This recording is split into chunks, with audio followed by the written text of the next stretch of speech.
Greetings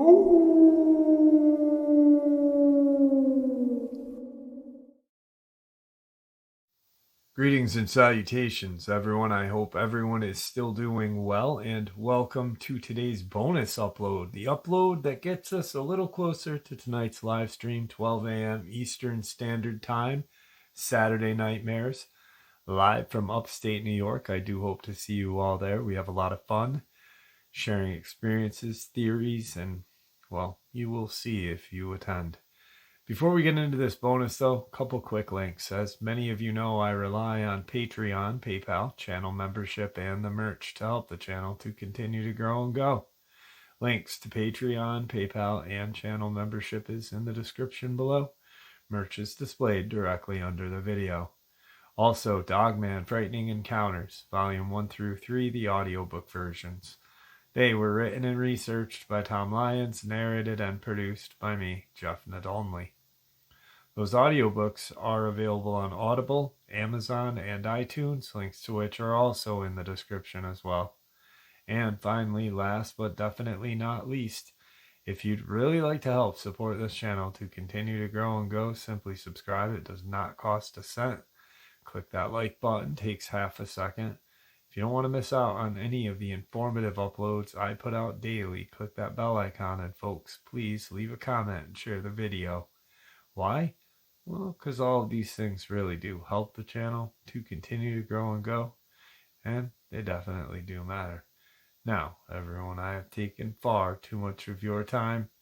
Let's jump in to this bonus upload, getting us a little closer to the live stream. Cannot wait. Shall we?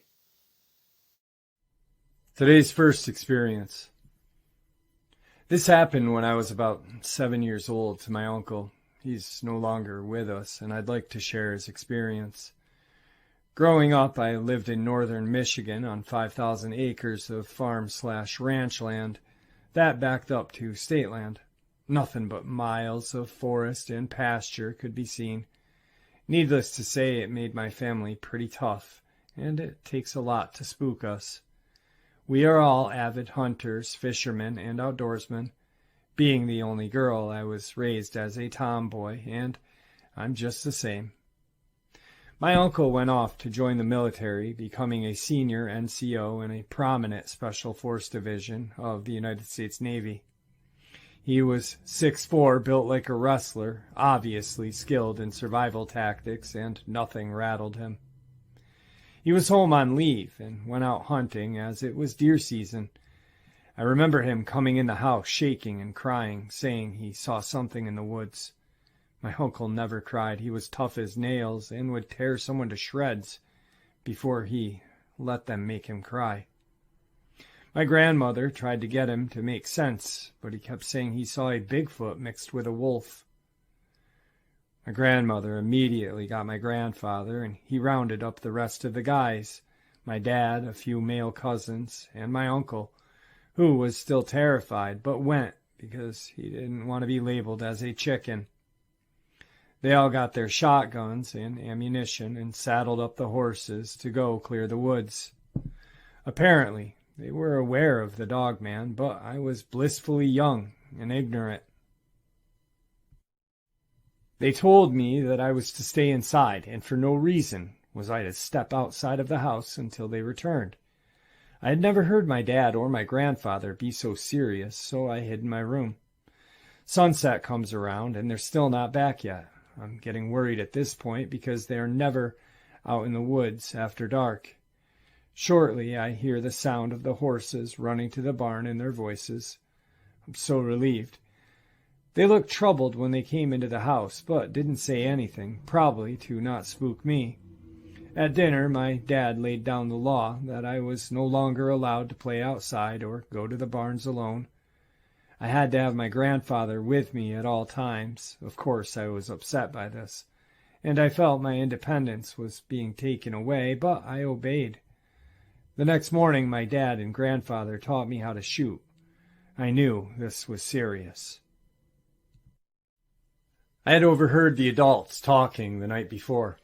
Apparently, there were tracks where my uncle had his sighting bigger than any wolf could make, but They were definitely canine. As I said before, my family were avid outdoorsmen and hunters. We can identify tracks easily, but these could not be identified. About 8 feet up in a tree were claw marks. No Michigan bear could have made those. We also found claw marks of about the same height in multiple trees throughout our property. Had cattle mutilated, and not in a way a coyote or a bear would do it. And that lasted the whole winter. We lost about 30 to 40 head of cattle that winter, all of them mutilated, all with the same wolf/dog tracks in the snow. I really feel like this experience changed my uncle. Who knows? He had done multiple tours in Middle East for Desert Storm and Operation Iraqi Freedom before he had committed suicide. After that experience, though, he was never the same. He went from never ever drinking to never seeing him without a bottle of Jack in his hands, and his eyes were always haunted. He changed his personality and never went out into the woods again. He quit hunting, and he eventually just quit coming home to visit on leave. He didn't even come home for my dad's funeral 2 years later.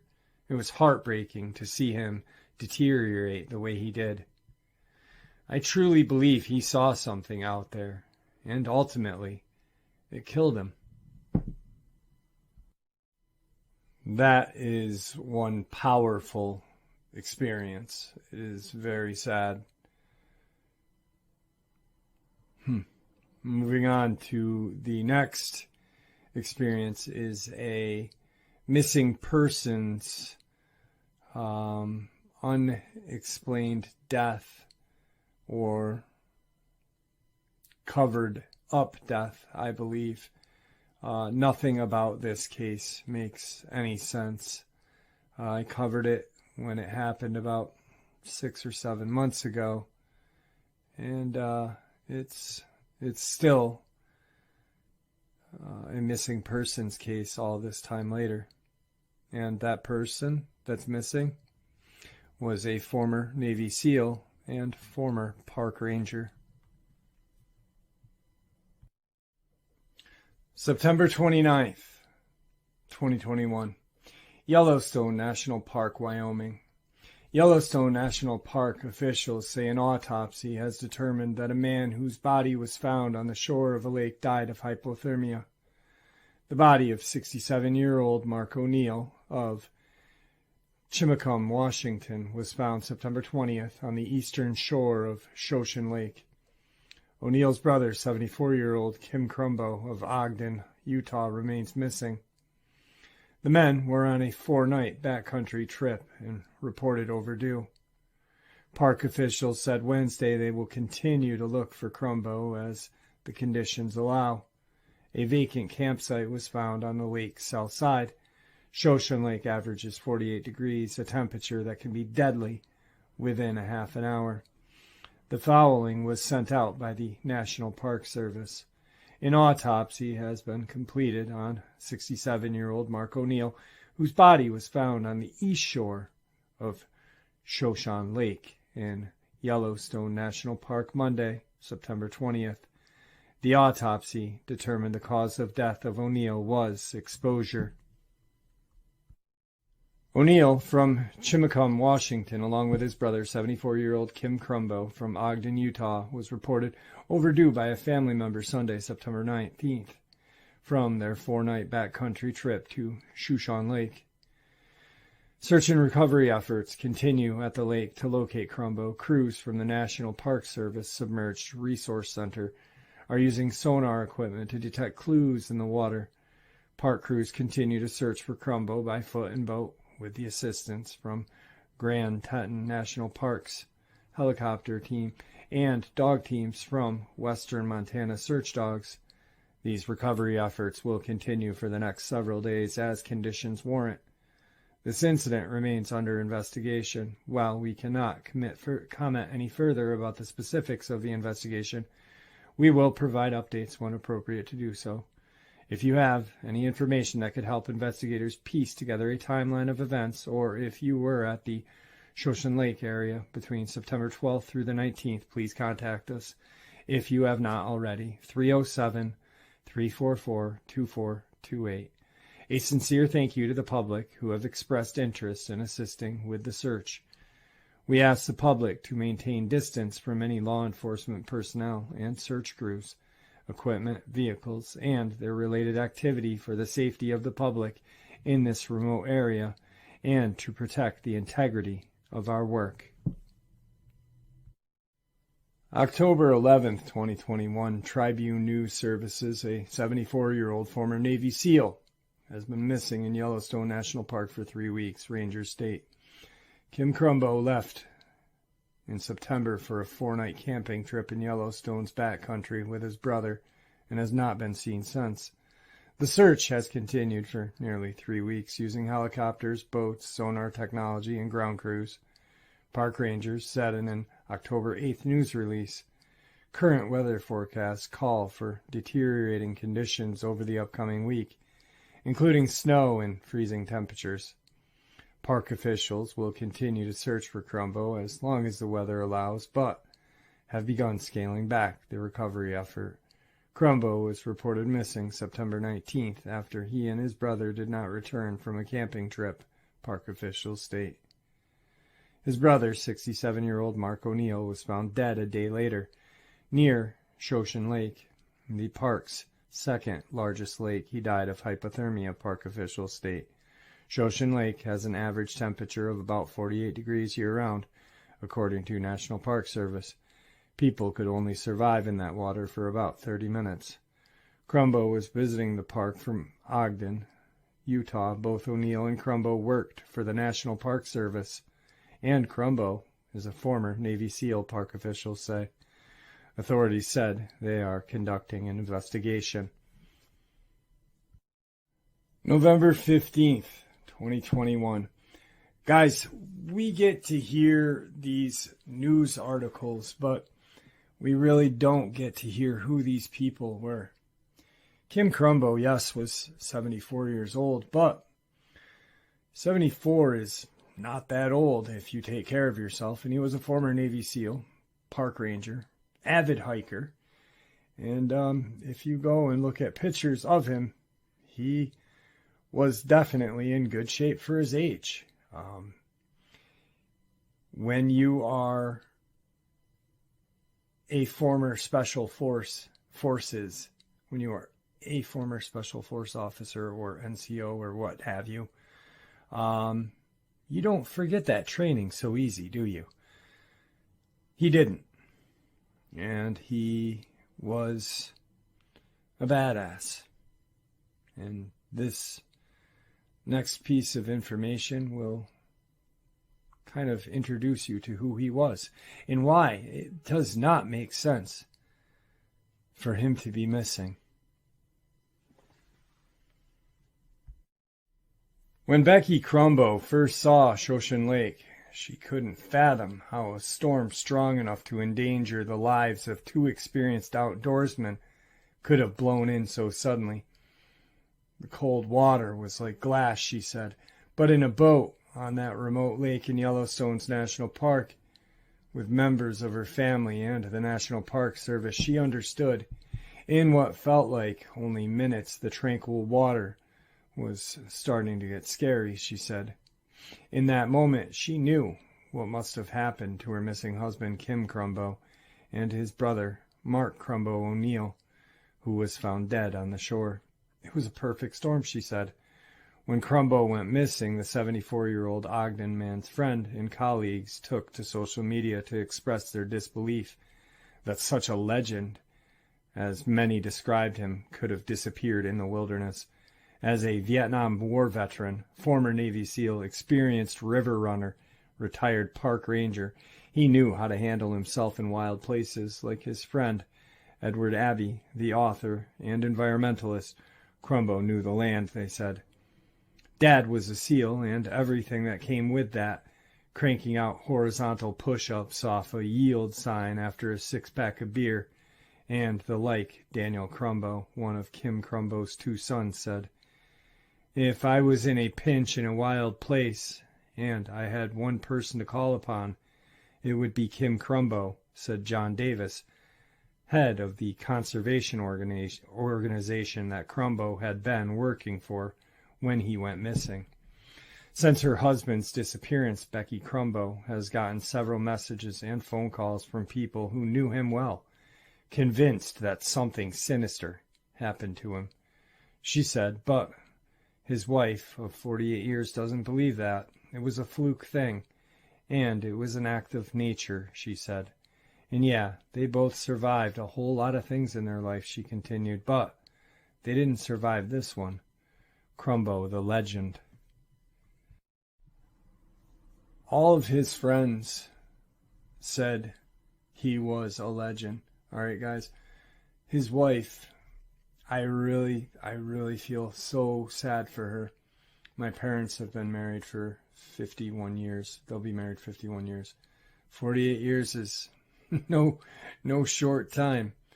But he was a SEAL. He survived buds. He survived the Vietnam War. He was not a slouch. He would know what to do if that boat or whatever happened. They don't even know if he was on a boat. All they know is they found his brother on the east shore of the lake.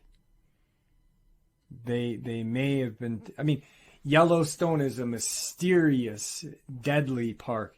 We honestly have no idea what exists there. There's been rumors of portals, Dogman, Bigfoot, crawlers, even scarier and worse monster things. Whatever, look at Skinwalker Ranch, guys, where that hunter was propped up and a portal opened in front of him, and he said he saw this horrendous monster come out and just scurry off into the woods. If there's portals in Yellowstone, imagine what is in Yellowstone, my friends. Imagine.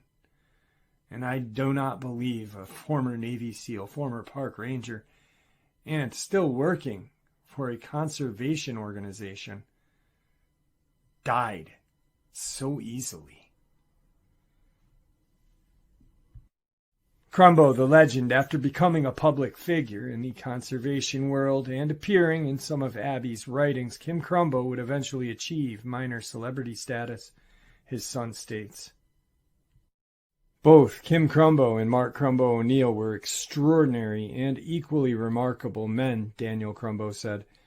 An updated newspaper clipping from the San Diego Union, now the San Diego Union Tribune, features a photo of Kim Crumbo, taken just after he and the rest of his SEAL Team 1 were awarded the Presidential Unit Citation from President Richard Nixon for extraordinary heroism in Vietnam. In addition to the Presidential Award, Crumbo also received a Bronze Star that day for personal acts of heroism. He was photographed standing with his mother, Patricia Elliott. Daniel Crumbo described his uncle O'Neill as a second dad, who was the tall, lean, incredibly good-looking, charming younger brother that always had to outdo whoever did anything before him. Kim Crumbo and O'Neill had both worked as professional river guides. Crumbo was the first full-time employee of Dee Holiday, founder of Holiday River Expeditions, and he also worked for Ken Slate, the famous river runner, wilderness guide, and activist. The two brothers were such familiar sights on the Colorado River that they were immortalized in a poem by Vaughn Short called Seldom Seen and His Macho Crew. Seldom Seen Smith is a character inspired by Slate in the Abby's 75 classic novel, The Monkey Wrench Gang, about using sabotage to protest the destruction of the environment.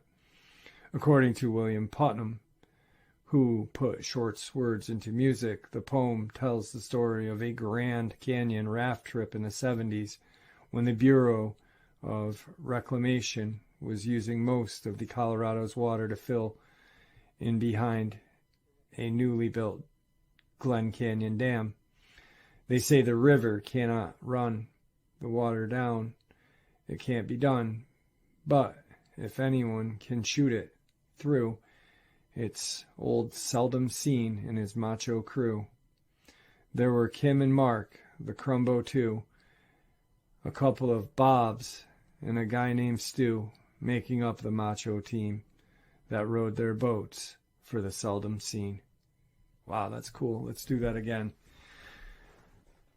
They say the river can't be run. The water's down. It can't be done. But if anyone can shoot it through, it's old Seldom Seen and his macho crew. There were Kim and Mark, the Crumbo too. A couple of Bobs and a guy named Stu, making up that macho team that rowed the boats for Seldom Seen. Damn, that's cool.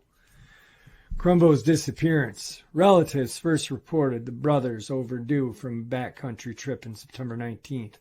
When they didn't return from their expected 4-night excursion, that day searchers found a vacant campsite on the south side of the lake, which can be reached only by foot. The next day, O'Neill, 67, of Chimacum, Washington, was found dead on the east shore of the lake, along with a canoe, paddle, personal flotation device, and other items.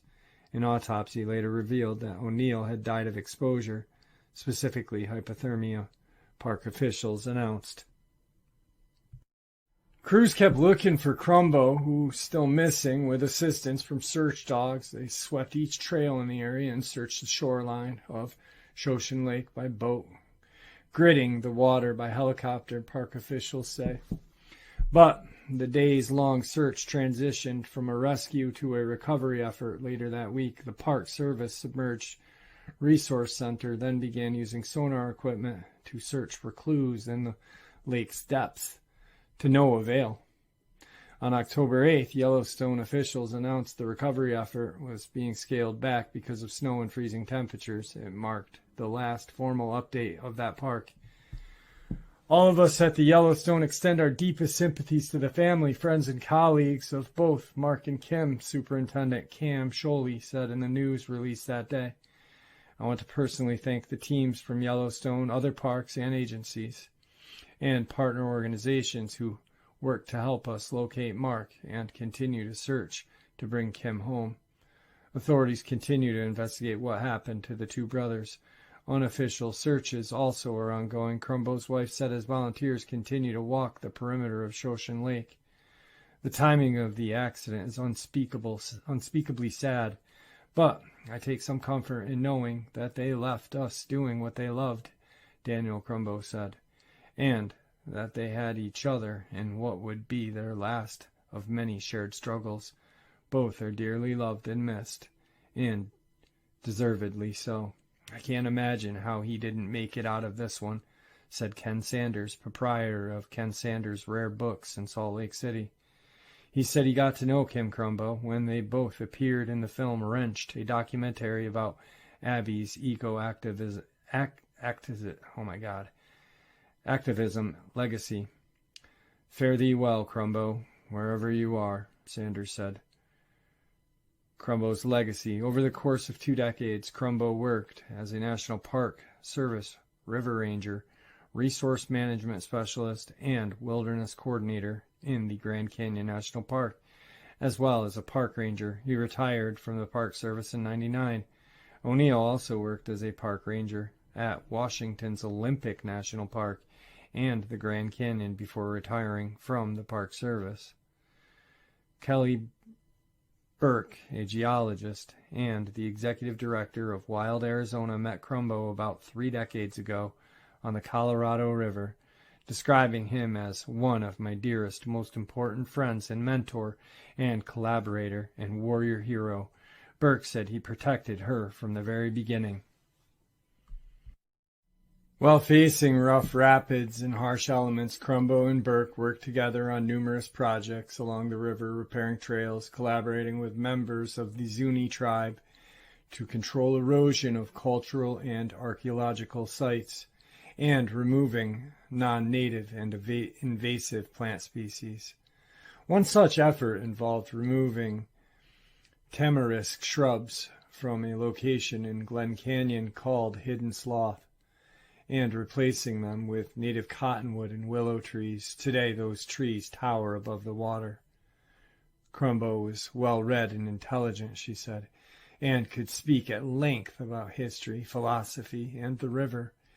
He wrote a river runner's guide to the history of the Grand Canyon, in which he went into meticulous detail of nearly every mile of the 277-mile run from its start at Lee's Ferry to its end, the Grand Walsh Cliffs.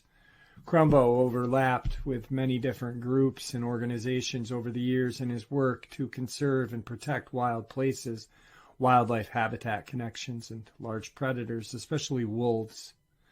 At the time of his trip to Yellowstone, he was working long hours as a board member and the Wildlands coordinator for conservation nonprofit, the Rewilding Institute.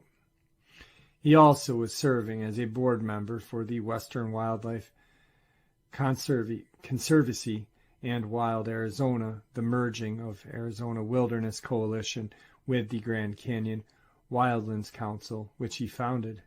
And he was contributing to the Southern Utah Wilderness Alliance, a land conservation group, as well as the wildlife conservation groups Lobos of the Southwest and Project Coyote.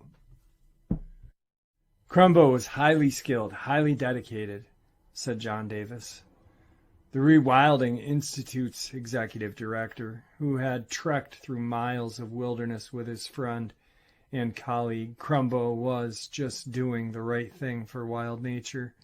Burke agreed, saying Crumbo had been on fire lately. Part of those efforts involved working with the Rewilding Institute to revise several of his papers in draft form. On October 26th, the Rewilding Institute posed a draft proposal that Crumbo had written in April to garner support for the Grand Staircase Wildlife Corridor. Kim's tragic disappearance left us all wondering how to carry on his heroic work for wild places and creatures. Read an editor's note accompanying the post. We quickly decided one of many ways we needed to help solidify Kim's great legacy is by publishing his wild visions, even if they were in rough form. The world should know what Kim aimed to achieve. The proposal describes Crumbo's vision to be for a protected wild area that would go from Grand Canyon National Park in Arizona through Bryce Canyon National Park in southern Utah, linking habitat for migrating mule deer and mountain lions. With Kim's words echoing in our minds and hearts, the editor's note continues, we call upon our fellow wilderness and wildlife advocates to push for protection of this whole area. A potential major contribution to 30 by 30, the conservation plan endorsed by President Joe Biden that aims to conserve at least 30% of the U.S. lands and waters by 2030. Well, at least Crumbo's legacy will get this done. We all know that, well, never mind. Crumbo the man, Kim Crumbo and Mark Crumbo O'Neill, were both larger-than-life characters, Daniel Crumbo said. But what people know less of, he continued, is how giving, loving, caring, and thoughtful these two men were. Kim Crumbo completed 2 combat deployments in Vietnam, but he really hated war, his wife noted. Her husband wouldn't like her analyzing, she said. But she thought the desert landscape of the Grand Canyon gave him good contrast to Vietnam. He was gracious, refined, Burke said, but he also had a mischievous side and a wry sense of humor. He was a fan of director Mel Brooks movies, especially Blazing Saddles and Young Frankenstein. Terry Cleveland, who took 2 river trips with Crumbo in the 80s, said Crumbo was charismatic, but also humble. She recalls him hiking 10 miles out of the Grand Canyon like it was nothing just to meet up with somebody. It's hard to believe that nature caught up with him finally because he seemed indestructible. That legend continues. In his many heavy-duty adventures, Crumbo did have a lot of close scrapes that he never should have survived. He had been in a helicopter crash in Vietnam, and the aircraft had burst into flames. He had been attacked by elk. He had faced innumerable monstrous river rapids. 4 years ago, he also had both of his shoulders replaced, one after another, and it had taken its toll on him. Ironically, when Crumbo and his brother chose to go to Yellowstone, they had been wanting to get to a low-key getaway. A few days in a beautiful place would recharge them mentally and spiritually. Perhaps they found it after seeing their reflections in the Shoshan Lake's still waters. She thinks Crumbo and O'Neill may have been deceived by the tranquility and mistakenly thought they didn't need to wear life jackets. She believes a microburst hit the lake that September day, creating treacherous weather conditions that would have tested the limits of any legend, let alone two men with aging bodies. When asked if she held any hope that Crumbo may still be alive, no, flatly. Her family is planning to hold a memorial service for Crumbo in Tucson, Arizona later this month. Even if Crumbo's body is found someday, it may never be known what exactly happened to him and his brother. But according to his longtime friend and fellow Sierra Club volunteer, Jim Catlin, Crumbo died the way that made most sense for him. He went into the wild itself. They say the river can't be run. The water's down, it can't be done. But if anyone can shoot it through, it's old Seldom Seen and his macho crew. There were Kim and Mark, the Crumbo too. A couple of Bobs and a guy named Stu, making up that macho team that rowed the boats for Seldom Seen. That final poem at the end gets me every time. Every time. And I don't know if it's because my dad was retired Navy. He was a brown water Navy in Vietnam, then worked intelligence for a couple years, then retired from the Department of the Navy. So I don't know. It's like I have a connection to Crumbo a little bit. But strange case. Right here is the final part of this night ending bonus upload. This is an interview that I did on another channel, Sean Atwood, who is one of the people that I look up to in the YouTube community, because he is really straight up, honest, good guy. And he does talk a little bit about cryptids periodically and such on certain days, but the majority of his channel is conspiracy and prison lockup stories. A lot of just amazing information on Sean's channel. But he and I kind of struck up a friendship, and I was asked to do an interview on his channel one day. So here is that interview. To Jeff. Jeff, good evening, sir. How are you? Stephen, how are you? Nice to I'm wonderful. Thank you very much. Let's look at that wonderful piece of art there behind you for our viewers who can see. What am I looking at there? Yeah, a subscriber painted that for me and sent it to me. Can you hear me? Excellent. Well, please do tell. I can hear you. Can you hear me? Yes. Yep. That's great. That's great. Slight delay, but I'm sure we'll manage to work through it.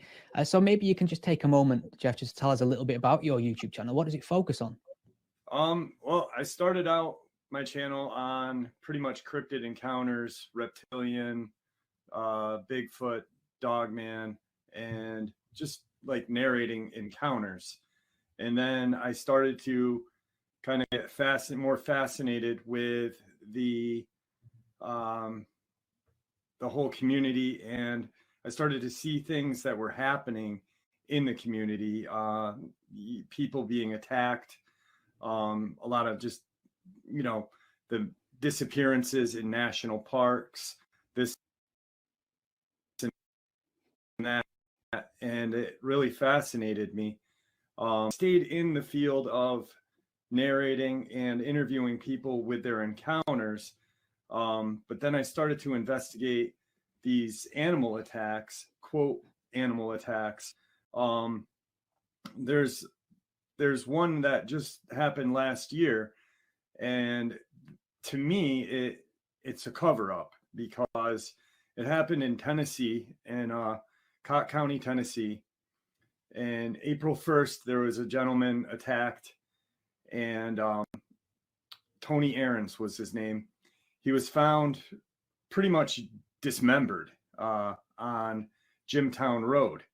Well, at midnight, someone had spoken to him at 9:30 at night, 3 hours prior, and he was fine. So this guy miraculously gets shredded, like his soft tissue and his stomach just his froze legs, up a little bit there, arms. right at the good stuff from the sounds of it. Can you hear me, Jeff? Are you back with us? Yeah. Excellent. I think the last word I may have heard there was shredded. So please don't keep us waiting. This Tony Aarons guy was supposedly he lived in a homeless encampment at the end of this road called Jimtown Road, and it's a very rural area, and it's poor, a very poor community down there.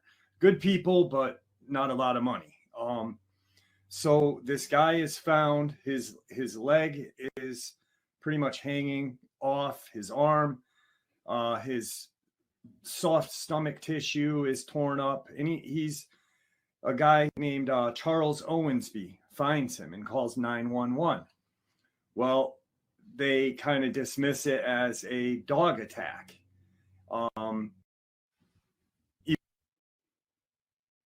Even though there's no proof of any dogs, they're found on a dirt road and scuff marks, this and that.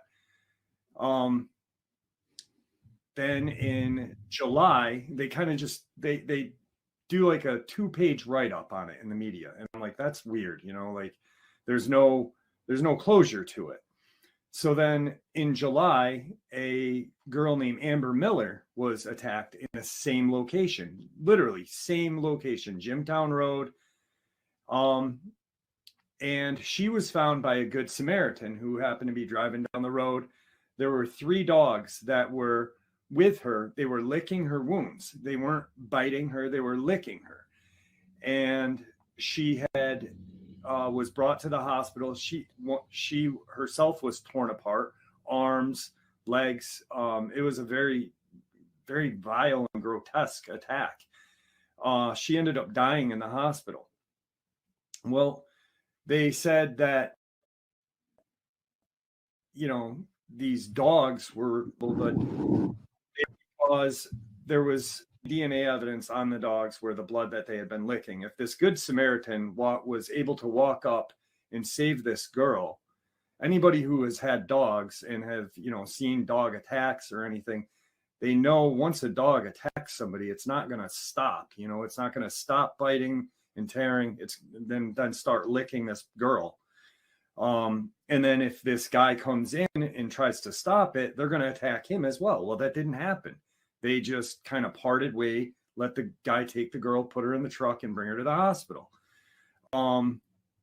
So she passes away, and then the guy named Charles Owensby is labeled the culprit of it. They pretty much slandered him.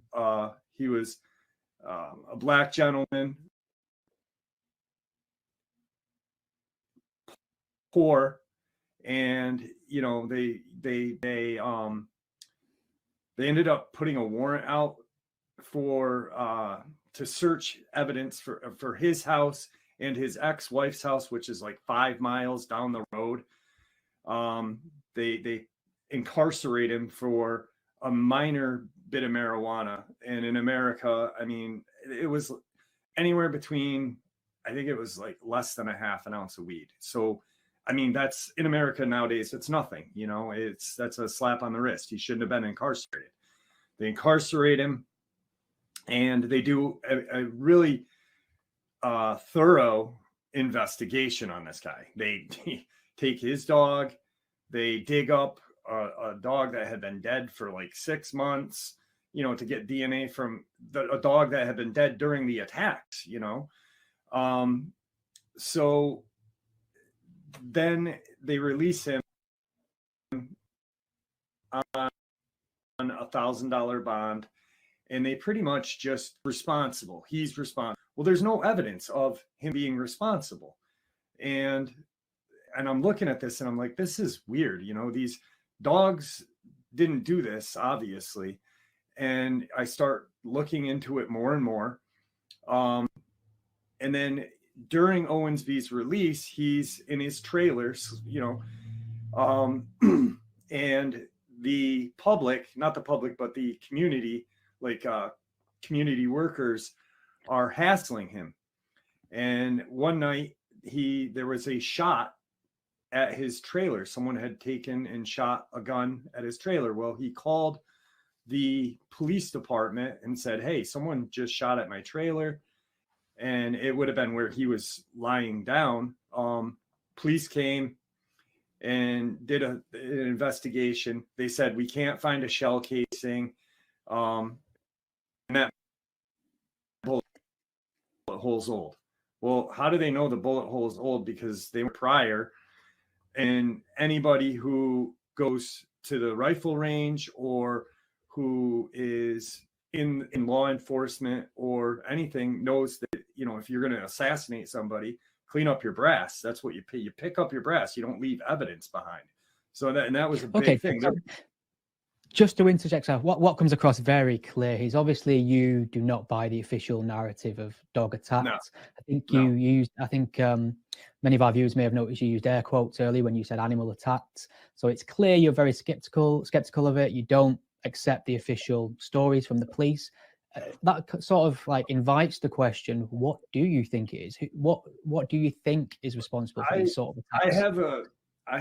I like the guest prior, I have been researching and looking into Bigfoot and a kind of offshoot of a Bigfoot. People in America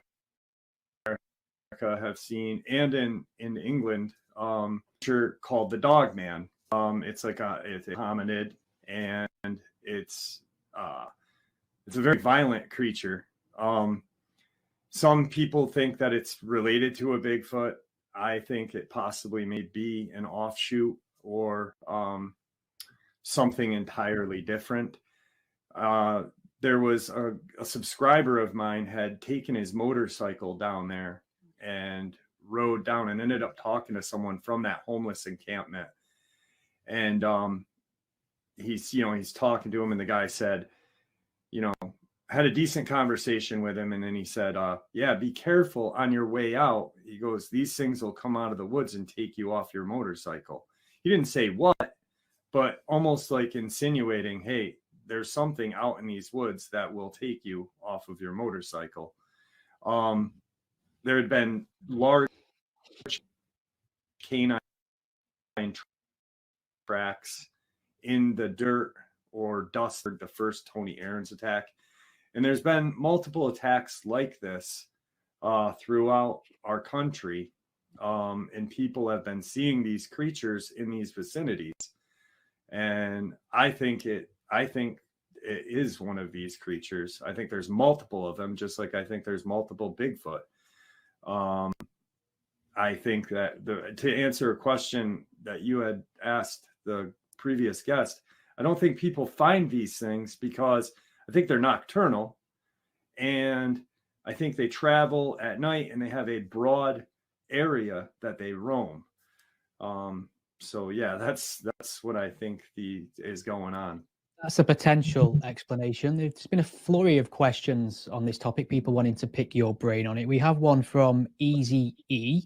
They're asking, what do you think of the documentaries Hellier and Skinwalkers Ranch? I'm hoping that means more to you than me. This watched In Search of Skinwalker Ranch and stuff.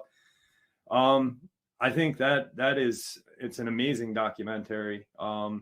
Navajo lore is powerful. It's an unexplainable thing. I've talked about it on my channel before. You've got people claiming that there's portals, people claiming that there's these large canine military involvement. It's a very sacred place. A lot of Ute Native Americans were killed in that area by Navajo. And yeah, that place is a mystery. You've got a location that said UFO, cryptid, and paranormal all in one place. There's something special about it. What is the most compelling piece of evidence you may point people towards to help convince them that these aren't regular animal attacks?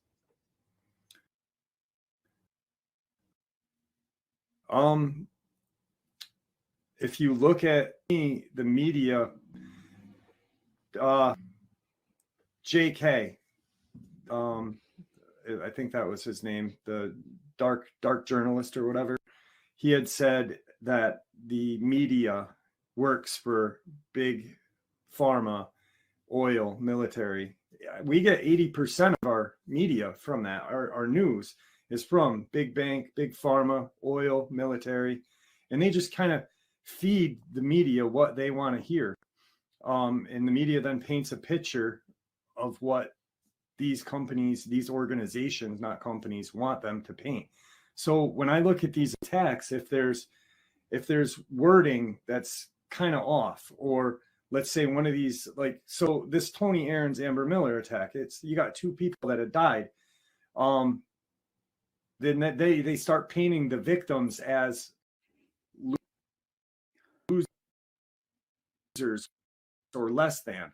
They bring up drug addiction, have victims. Why are you bringing up their past? Just because they had an addiction doesn't mean that they are any less than, you know what I mean, or deserve to be attacked. The sheriff of the Cott County, Tennessee, Armando Fuentes, he had made a statement that said methamphetamine was the cause of Tony Aarons's death. And I was like, so whatever, even if it was the dog that did it, let's say the dogs did it, the dogs smelled the meth on him and they wanted to get high off his blood or something. It makes no sense.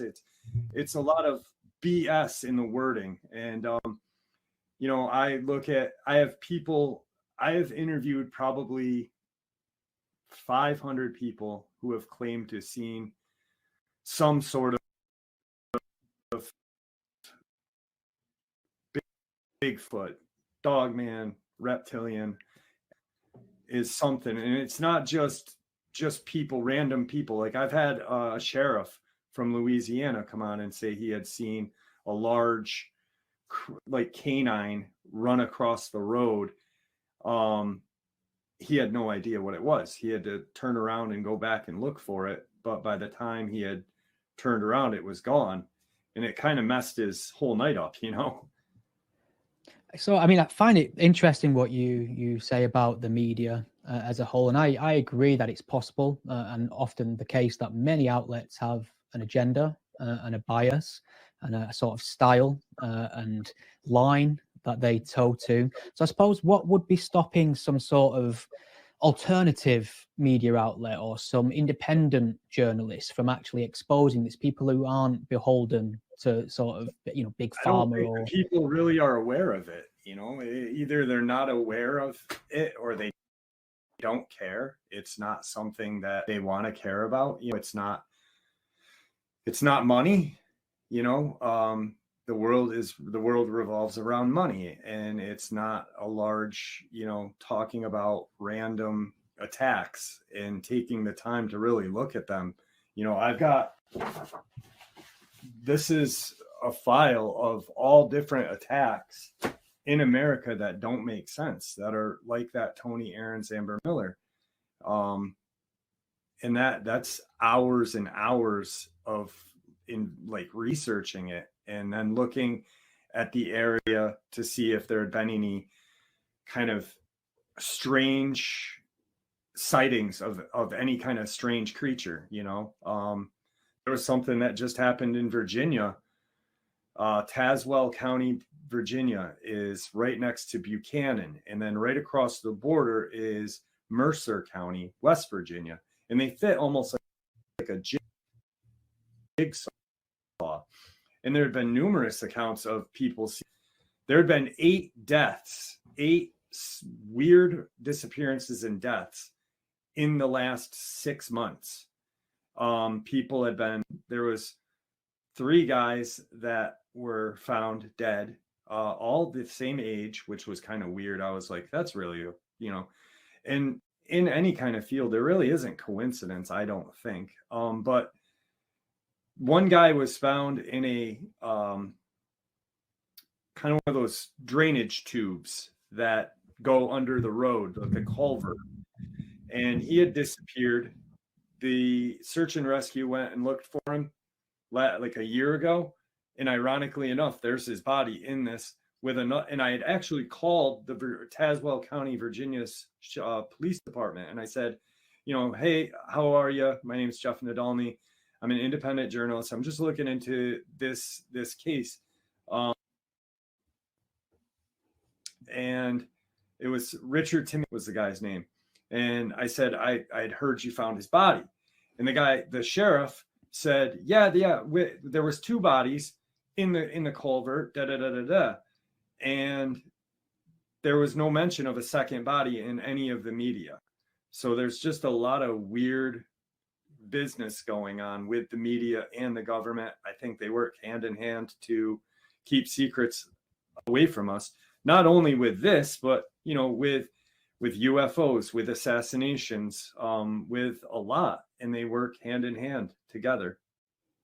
What do you think of a story of a beast in land between the lakes? Is that a source of pain for former residents as well? Yeah. I'm friends with a gentleman who, his name's Tim Baker. He worked for NASA back in the 70s, and he had been researching on his own, just, as a hobby, Bigfoot accounts. And he had been, he grew up in like Alabama and like Muscle Shoals, so he's familiar with that kind of area. And there's a lot of speculation on that case. You've got a family of 4 that were supposedly torn up, and the media never covered it. But you've got people that, third party people coming and saying, I heard this, I was friends with these people. And then people tend to add on to the stories. I believe that an attack did happen there. It's been talked about for 40 years. It happened in like 1983 or 4. No one knows the exact date. And that, I believe, is because of a cover up. I'd talking to somebody who knew a park ranger there, and they had stated that, yes, the attack did happen. Mother and father and the little boy were found like 15 feet in a tree. So I mean, this is it's interesting. It's very dark. It involves real people, real murder, real loss. And I accept you are an individual who's interested in pursuing the truth. You want to find out what has happened. I suppose on the flip side of that coin, do you ever worry about the potential distress maybe caused to the family of these victims if somebody's sort of challenging official narratives and saying there's more to this, and potentially opening old wounds for these families as well? There was a little boy named Corey Godsey in Knott County, Kentucky. And he was 13 years old, and he was dragged up a 300 to 400 foot kind of rock side embankment, and they claimed that it was a dog. We're talking 110, 120 pound boy dragged up a cliff, which is very, there was a lot of people. Were there any witnesses to this, or is this something they pieced together afterwards? No, they found he had not been, they found him up on this cliffside with puncture wounds. And so a lot of channels and a lot of people had been talking about it and saying this and that. And I had kind of reached out to a person that lived in Knott County, Kentucky, and he went to school with Corey's mom and knew the dad and knew the EMT person, knew the responding police officer. And the mom was told there was, I believe, one interview with the mom on national news. And I was told that she was told to shut up and just don't talk about the case. And I interviewed this guy on my channel about the case and about how the community was.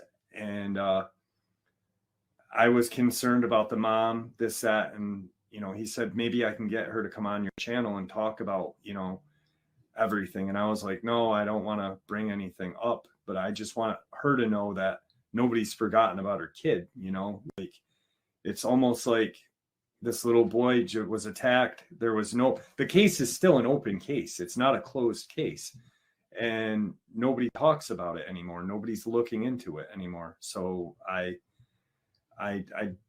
just want people to know that these people who are attacked with no answers are still thought about.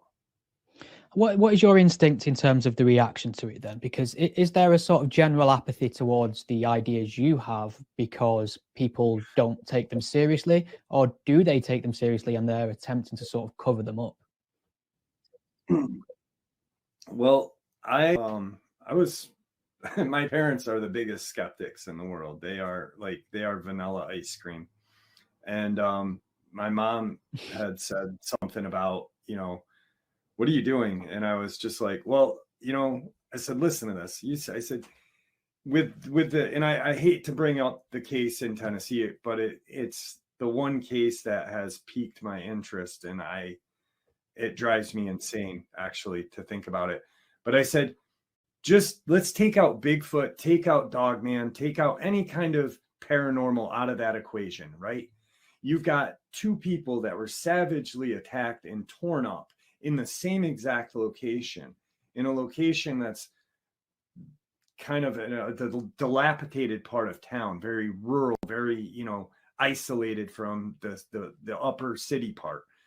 I'm like, take all that apart and then so you take the creatures out, but don't have any mountain lion sightings. There's been very, very rare black bear sightings. A pack of wild dog, and there are no wild dog in America. A wild dog is a species of animal that lives in Africa, and the media tends to love to use wild dog attack. Well, we don't have African dogs in America, so how are they, coming here and chewing up people? But you take that out, and you're left with two people torn up, no explanation, both open cases, and a guy who Charles Owensby is not even heard of anymore. You can't even. I've reached out to him on Facebook, and his Facebook thing is gone now. There's no mention of him in the news. I'd called Cobb County Sheriff's Office and said, "What's going on with Charles Owensby? Last time we heard from him or anything about him in the news was September of 2021. Is he still in jail?" No, he's out of jail. What's going on with the case? We can't talk about it anymore. So I'm like, with that weirdness going on, you're telling me there's an open investigation on dog attacks? No. Well, I mean, I noticed that you'd obviously listened to our previous guest on Bigfoot, and I suppose he has you at a disadvantage in the sense they have some footage, the Peterson film. I've talked to people about that footage. One of our audience members, Dubbing, it's called Dub, he's in the chat, and he's asked, what do you think about that Peterson film? Do you think it's genuine or not? Are you sold on it? Yeah, I think that footage is legit. I'm friends with a woman named Claudia Ackley, who is friends with Bob Gemlin, who took the film. And she had put me in touch with him. I'd briefly spoken to him because he's very old now. He has Alzheimer's and stuff.